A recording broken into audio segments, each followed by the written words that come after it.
Okay, so this is June 2013, Higher Double Word Science CA paper. So this is question 6A part 2. It's asked to find the total resistance between X and Y, and you're advised to show you're working out, as always. So looking at this, we have three resistors that are identical, equal, in parallel of each other, and we have this 5 ohms which is in series. So what we're going to do first is we're going to take the parallel part and look at it. Because it is a 4-mark question, you cannot just use the rule of there's 3 identical resistors.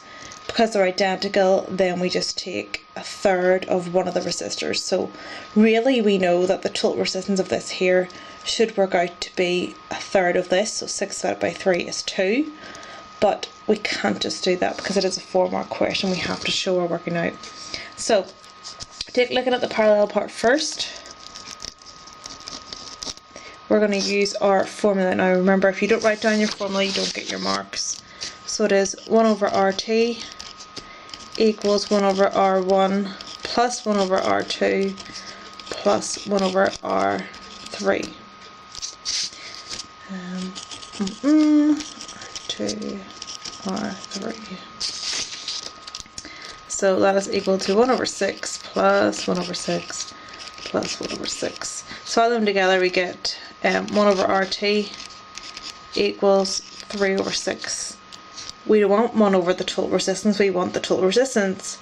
So we have to flip this. So RT is equal to 6 over 3, which is equals to 2. Now that, as I said, that's what we expected because they're identical and we take a third of one of them.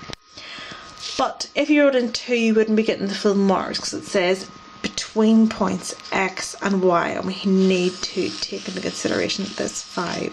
So once we've worked out the resistance of this whole thing, which we've said is 2 ohms, we then can pretend that this 5 ohm resistor is in series with this 2 ohms. So you can redraw it if you want, and I'm not going to due to lack of space. So in a series circuit, we know the resistance, the total resistance is just the resistance of the individual resistors added together. Here we only have 2. We have the 5 and this new 2 ohms. So the total resistance overall, so it's all equals 5 plus 2, which is equal to 7 ohms.